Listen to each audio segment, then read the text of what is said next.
Good morning, everybody. Today we're going to be going over technically four formulas. Two of them are related to each other, though, so you can almost think about it as two formulas. But really, it's the sum and difference formulas of sine and cosine. Basically, when we start working into angles that we don't know, say the 30, 45, 60 related angles. How do we come up with a value for these without a calculator? And for some, this is doable. For many, it's not. But basically, you're going to have to relate it back to the 30, 45, 60 degree angles, or those with the same reference angles. But let's get into it. So here's the formulas. Really no way around it. Gonna have to memorize them, have them down as notes. But there are a couple ways to think about them. But let's just get into it for a second.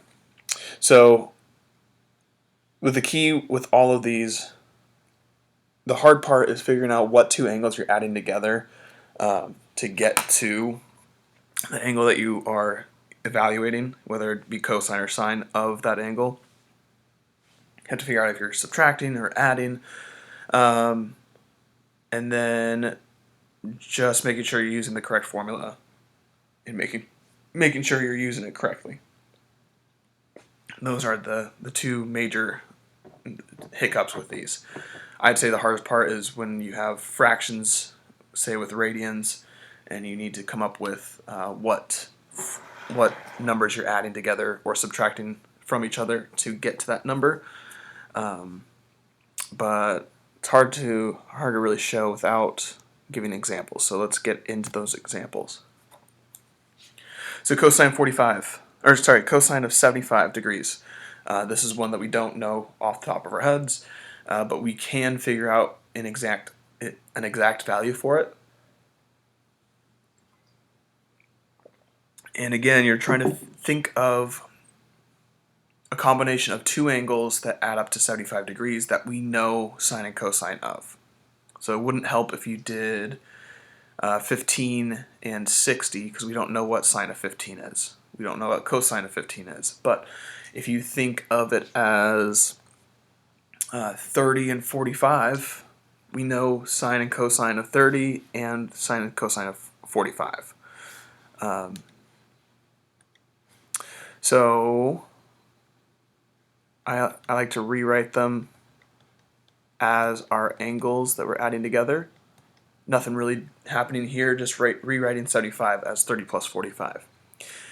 But what happens here is now we can directly plug 30 and 45 in.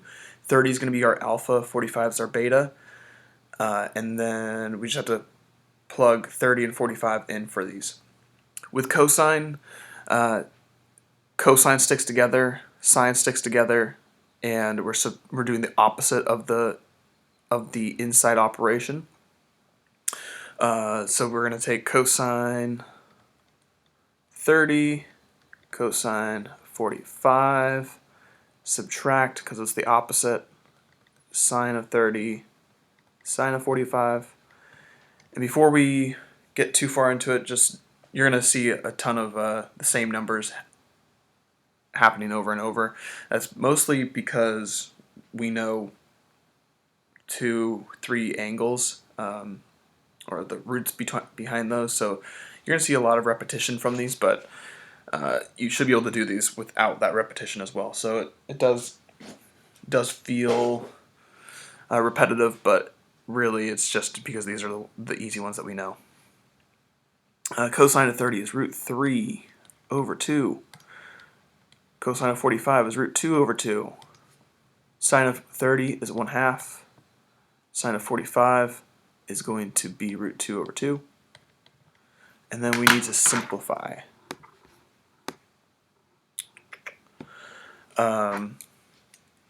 So this is root 3 times root 2 is root 6 over 4, 2 times 2. And then 1 times root 2 is root 2 over 4. And then we're subtracting, so we can combine those since we have the same denominator. So root 6 minus root 2 over 4. I would have written that a little bit more, but low on room. All right, the hard one, cosine of pi over 12. Reason this is more difficult is you have to think about combining two fractions together with terms that, or with denominators that are not like each other, without a common denominator. So pause for a second, think about what two numbers could add or subtract to get to pi over 12, or 1/12. That uses pi over 6, pi over 3, pi over 4. So pause. After you've paused, you may have seen that this is going to be cosine of 4 pi over 12 minus 3 pi over 12. This is pi over 3, so cosine of pi over 3 minus, this is pi over 4.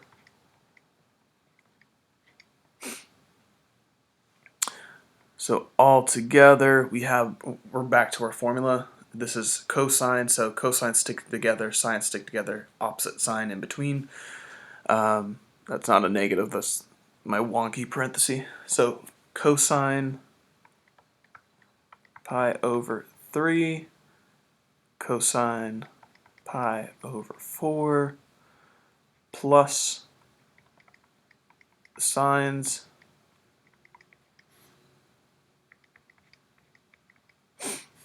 all right, cosine pi over 3 is still 1/2.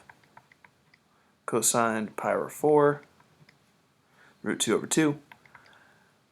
Sine of pi over 3 is root 3 over 2. Again, you're going to see a lot of the same numbers just because it's hard to come up with different combinations. 1 times root 2 is root 2. So this is root 2 over 4. Going to cut to the chase. We have 4 over here as well, plus root 6. Okay. All right, same issue. This time we're going to be working with sine, but what two numbers add up to 7/12? And in this case, it's going to be 4/12 plus 3/12. So same numbers up here, except sine this time, and we're adding. So this is the same thing as sine of 4 pi over 12 plus 3 pi over 12, which is pi over 3 and pi over 4. And now we get to use our different formula. When we're adding with sine, or with sine, we have sine and cosine with opposite angles, plus you could either switch cosine and sine and have this angle stay put. Basically, you just need to swap the combinations. So you need sine of alpha and sine of beta. You need cosine of alpha, cosine of beta. They stick with the opposite thing, opposite angles, opposite trig function. But you have the same operation as the inside operation, so plus in this case. So we're going to take, in this one it doesn't matter because you're adding, but when you're subtracting, it can matter a little bit more. I'll show you what I mean when we get to. Yeah, we have one that we'll need. So this is going to be sine of pi over 3, cosine pi over 4. Same operation, so plus. You can either write pi over 3, pi over 4, and switch cosine and sine. I like to keep sine in the same spot. But if you want to stick with exactly how the formula is written, then you can go with that way. Should be the same thing, just switching around with multiplication. All right, sine of pi over 3 is root 3 over 2. Cosine of pi over 4 plus sine of pi over 4. Cosine of pi over 3. Hey, look, it's our old friend, root 6 over 4 plus root 2 over 4, and done again. All right, it gets a little trickier now that we're not working with that first quadrant or numbers that you can use the first quadrant angles for. Something I haven't mentioned is there's more than one route to go for most of these. Some are faster than others. This one you might be able to come up with a way to subtract. My original route doesn't have that, but I just thought of one that we could do, so you could do sine of 30 plus 135, but for the sake of practicing sine of alpha minus beta, I'm going to try to do one that's using subtraction. This is obviously using addition, so we'd be using the same exact formula that we just did. So again, more than one route to go with these. So I'm going to choose one that requires subtraction, and 225 minus 60 is going to give us 165. So we're going to take sine of 225, cosine 60, subtract sine 60, cosine of 225. 225 is 180 plus 45. So this is going to be like a 45-degree angle. Negative root 2 over 2. Cosine of 60 is 1/2. We're going to subtract root 3 over 2. Cosine of 225 is still negative root 2 over 2. All right, negative root 2 over 4 minus a negative, so plus root 6 over 4. 4, which if you swap this around, it's root 6 minus root 2 over 4, which is the same thing you should get if you did the original route that I mentioned. So if you took sine of 30 plus 135, you should get the same exact thing, especially if it's simplified. It gets a little bit more interesting when you try to go the opposite direction. So if you wanted to find the value of cosine 40 cosine 10 plus sine of 40 times sine of 10, what is the exact value? Verifying is just plugging that in your calculator, seeing if it matches with what we said.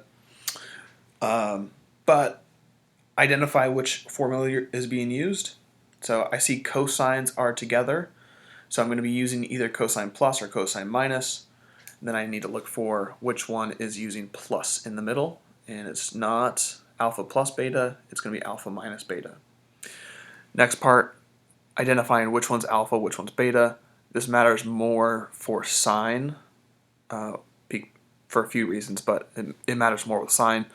In this case, 40 and 10 are going to be alpha and beta. This is alpha minus beta, so this is the same thing as cosine of 40 minus 10. Ooh, 10. Which is cosine of 30, which we know is root 3 over 2. So this is equal to root 3 over 2. You can confirm that on your calculator. Just type in the whole thing. Don't type in this one. We already know that one. You might want to type in root 3 over 2 looks like as a decimal, but it should match. All right, for number 6, this time we have sine and cosine that are together. So we're going to be working with a sine function, and then we're going to take the minus will tell us that we're using sine of alpha minus beta. Again, this one's the one where it matters which one's alpha, which one's beta. Alpha is with sine before the minus sign. So 80 is alpha. Normally it's going to be the first thing there, but sometimes it's not. But 20 is beta because it's the first thing with cosine. Sine, so this is going to be sine of alpha minus beta.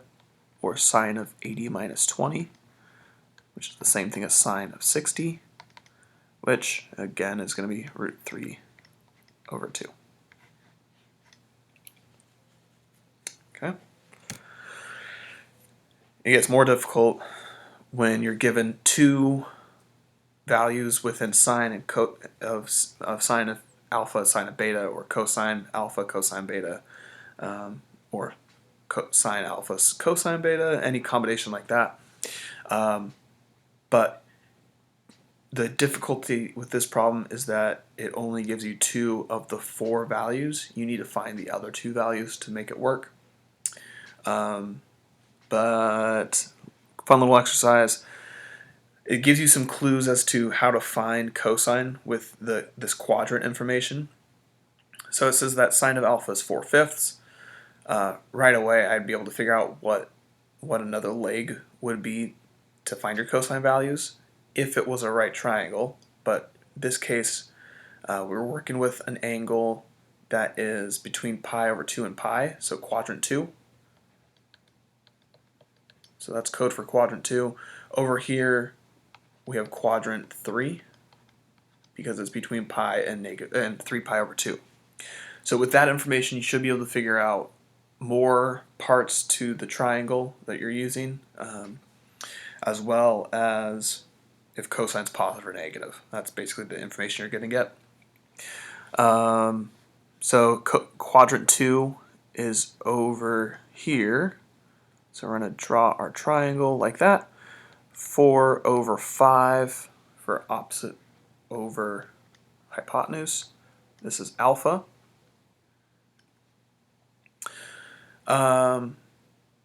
Okay, so using Pythagorean theorem, you should be able to figure out that this is 3, but it's in quadrant 2, so it's -3. But that'll help us figure out cosine of alpha, and if we need, this is a similar trick that we would use to come up with tangent and things like that. So you'll need to use this trick frequently from now on, but just coming up with what the other values are based off of 2 pieces of information. Same idea for this one, quadrant 3, both sine and cosine are going to be negative, so you can kind of ignore that for now, but we're working with a triangle situated like this, where this is beta. And I'm going to do a little trick here, because I don't like having a ton of square roots in my triangles. If we unrationalize, I'm not sure if that's a technical term, but if we unrationalize this, basically take out a giant 1 of root 5 over root 5, we get this, which is a little bit easier to work with as far as a triangle goes. So basically just scale it down, divide everything by root 5, and you get this little piece. You could use this completely fine. I just didn't want to have to deal with squaring -2 root 5. I'd rather square -2 and root 5 separately. Preference, really. It does create a little bit more work when you find cosine of beta, but it just depends on which work you want to work with. Finding this, again, Pythagorean theorem, we would do 5 minus 4 to get square root of 1, or just 1. It is negative because it's in quadrant 3. Alright, so now off to the side, I'm going to be writing cosine alpha and cosine beta. You could write sine and sine of alpha and sine of beta off to the side as well. I like to do that just to keep everything together, but I'm limited on space, so I'm gonna keep it like this. Cosine of alpha is -3/5, just -3 over 5, and then cosine of beta is -1 over root 5, or if we rationalize, -root 5 over 5. Okay, so we have cosine alpha, we have cosine beta, we have sine alpha, we have sine beta, we have all of the pieces we need to figure out what is sine of alpha plus beta without even knowing what alpha is, without even knowing what beta is. We know a range of potential numbers, but we don't know what exactly they are. But we don't need to know what they are to figure out what sine of alpha plus beta is, because we have our 4 trig functions that will get us there. So this is sine alpha cosine beta plus sine beta cosine alpha. Same thing as the equation up there, but now I just have to plug in the pieces. So this is 4/5. Cosine beta is negative root 5 over 5. That's a 5. Plus sine of beta is negative 2 root 5 over 5. Cosine alpha is, this is why I like to put it all together, because I get tired of searching. I'm going to erase this down here.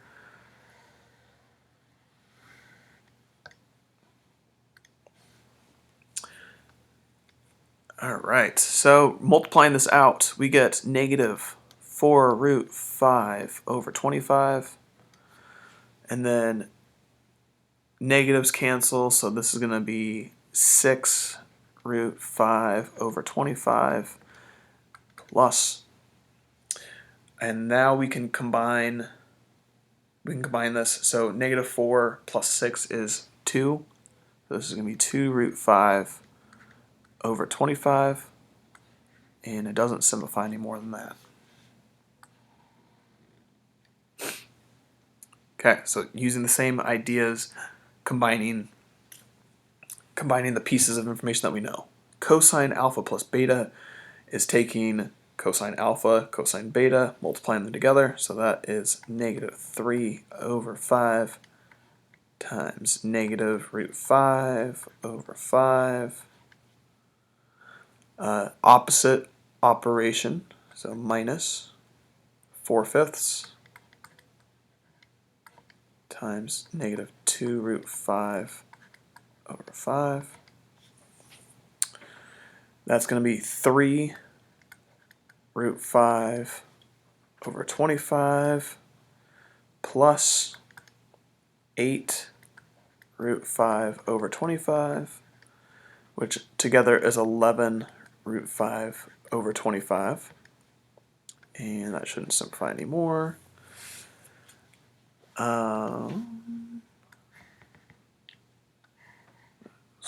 Squeeze everything down here. Sorry. Alpha minus sine of alpha minus beta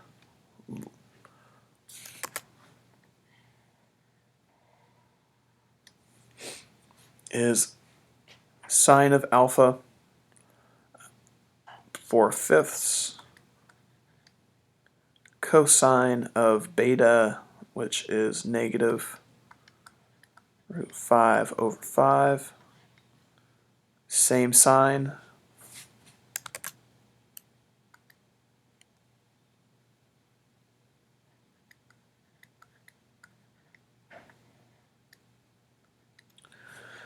Same sign. Cosine alpha negative 3/5, and then negative 2 root 5 over 5. Whew, made it. Okay, we have negative 4 root 5 over 25, and then 3 negatives, so keep the negative, 6 root 5 over 25. Negative 4 minus 6 is negative 10, so we have negative 10 root 5 over 25. And that does actually simplify, because 5 goes into both of those things, so this would be negative 2 root 5 over 5. Okay. Those ones take a little bit more time, especially if there's multiple parts, but really the hard part is figuring out what the missing angle, what the missing portions are. So in this case, it was finding cosine for both. You may be required to find sine for both. Sometimes you're given tangent, sometimes you're given other information, but enough information to figure out what all 4 pieces are. But that is it for today. Tomorrow we're going to be doing the same thing, but with tangent. It's a little bit more of an intense equation, but it's still just an equation that uses these things. But until next time.